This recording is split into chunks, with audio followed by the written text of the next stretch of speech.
Porta também tem um outro modelo chamado cadeia de valor de Porta, né? Toda empresa é uma reunião de atividades. Quais seriam essas atividades? 5 atividades que ele chama de primária e 5 atividades de suporte. Bem, eu falo empresa, mas a gente sabe que tal qual uma empresa que é uma organização, o escritório também é uma organização. E só para lembrar, a organização é quando a gente tem um grupo de pessoas reunidas em prol de executar um objetivo. A vantagem competitiva, que é aquela qualidade, aquele atributo do teu serviço que é de difícil imitação pelo concorrente no longo prazo, ele é difícil de perceber olhando, quando o cliente olha para a empresa, porque ele não está lá dentro da sua empresa, ele não está vivendo aquele mundo ali do dia a dia da sua empresa. Aliás, existe até a situação em que você está tão perto, o jovem advogado começando a sua carreira, ou você, o advogado empreendedor, você está tão perto que também você não consegue analisar esse sistema de atividades funcionando. Então a cadeia de valor é um instrumento básico. Ela desagrega as atividades do escritório, né, de advocacia, para que você possa compreender comportamentos de custo, e entender em que fontes, em que partes do seu negócio você pode obter uma diferenciação.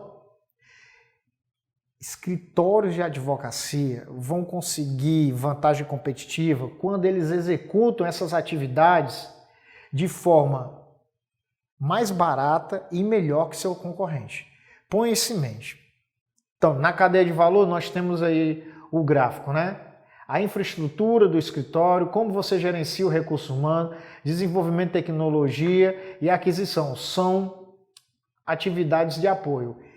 Eu tendo a deixar assim, um peso muito forte em duas coisas: o desenvolvimento de tecnologia. Os escritórios modernos, eles têm que estar adaptados à tecnologia. Eu vi logo no início da digitalização, né, dos processos, determinados advogados saírem do mercado porque não conseguiram se adaptar a usar os sistemas, o sistema da justiça, seja estadual, a federal, a comum, a especial. Mas você, como advogado, tem que também utilizar vários sistemas para gerir o seu negócio também.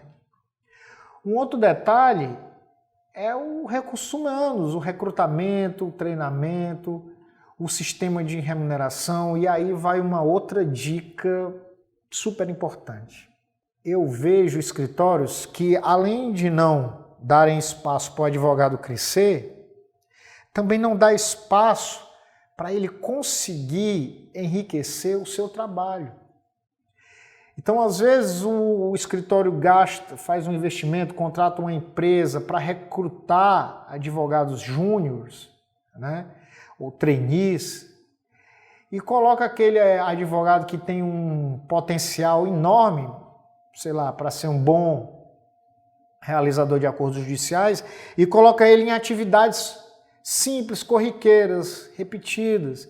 E aí a pessoa se sente tolhida no seu talento, ela não consegue realizar o seu talento ao máximo. E aí o que é que acontece? 1, 2 anos ela sai, e se você não estiver preparado, você pode sofrer com essa saída dela, ou ela pode até ter adquirido ali experiência para poder desenvolver o seu próprio trabalho, o seu próprio voo individual. Pense também na infraestrutura do seu escritório. Se você tem sócios ou se você toca tudo com o seu dinheiro. Principalmente no primeiro ano, você tem que ter uma ideia básica de custos mensais. E você precisa ter um fluxo de caixa para poder trabalhar com as entradas que você vai receber de honorários e esses custos que você vai pagar. No curso de Excel avançado para advocacia de resultado, eu ensino como você criar um fluxo de caixa, construir o seu fluxo de caixa e acompanhar todo esse processo financeiro. Bem, a atividade principal, uma empresa, ela tem várias atividades. Logística, processos. A logística pode ser de entrada e de saída, né? Marketing, vendas, não é o nosso caso aqui porque o Código de Ética dos Advogados proíbe a comercialização, né, do serviço jurídico, né? Você não pode fazer uma promoção, né, 50% de desconto na Black Friday, não existe isso no mundo jurídico. Mas o empreendedorismo não está proibido.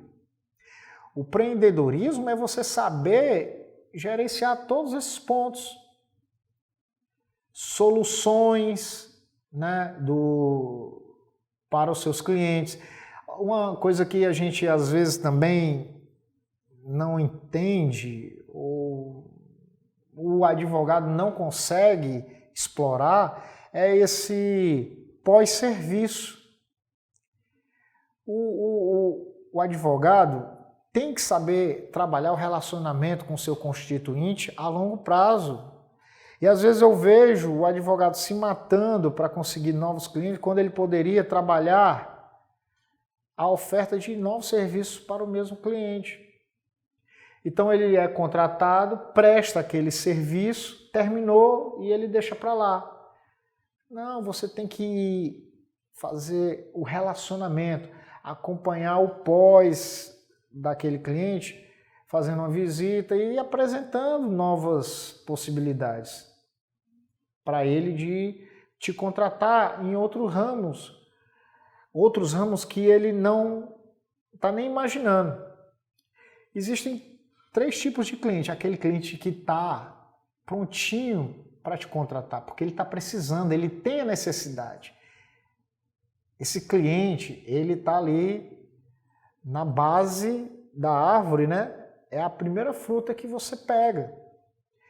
Ele está esperando você aparecer na frente dele, seja lá por onde for, no presencial ou no virtual. Já os clientes que estão na parte média da copa, não, ali eles podem até ter a necessidade, mas eles não têm essa consciência. E aí o advogado ele tem que ter uma argumentação para demonstrar isso para o cliente. Mas como ele vai saber disso? Se ele não faz um acompanhamento, não faz um pós-venda para identificar essas novas oportunidades. É interessante. Uma outra, a gestão, né, dos processos, eu acho também muito interessante que o advogado, né, ele às vezes se incomoda, né, porque tem cliente que vai ligar e vai te procurar nas horas mais estranhas possíveis, né, mas ele poderia trabalhar esse acesso de uma maneira tão mais mercadológica e trazendo um diferencial. Imagine, olha só que básico. Que básico, mas a gente não vê os escritórios fazer. Se você tem um cliente que é uma empresa, e se todo mês, no início do mês, você apresentasse um relatório do contencioso, né? De clientes que entraram contra a empresa, clientes, vamos falar aqui de direito do consumidor, e você apresentar um relatório mostrando para ele quantas ações tem, quantas você resolveu, quantas ganhou, quantas perdeu, e as próximas, a probabilidade de ganhar e de perder, e com isso você construir com ele uma política de acordos judiciais. Olha só que interessante. Você mal vê isso acontecer, o advogado trabalhar isso. E eu estou falando do empresarial, mas também na pessoa física, né? Acompanhar ela, às vezes, é só orientar em que passo está. E você pode transformar cada interação dessa com seu cliente em um momento de encantamento. Eu já vi situações, já vi e já vivi, né? Eu não estou dizendo que todo advogado tem que agir assim. Isso vai depender muito da fase da vida que ele está, tanto profissional como pessoal. Mas eu já vi situações em que uma jovem advogada conseguiu seu primeiro cliente justamente porque ela atendeu a chamada da cliente às 10 horas da noite. Mais uma vez, isso é um critério de cada profissional. Ela, solteira, iniciando a carreira, explicou tudo para a cliente e a cliente falou, poxa, com você eu senti que você me acolheu e eu estava super desesperada e você me explicou e nessa hora conseguiu fechar. Ela se diferenciou no atendimento dela. Isso é uma opção, é uma estratégia de relacionamento.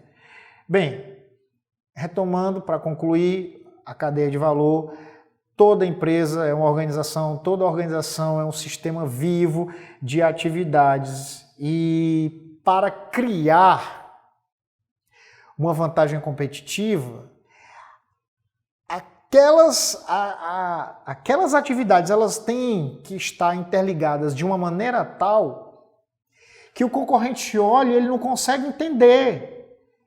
Poxa, esses advogados, eles estão ganhando mercado, está todo mundo contratando eles e ele olha e não consegue enxergar. Por quê? Porque não é um ponto específico apenas, é um sistema de atividades que funcionam interligados, em harmonia.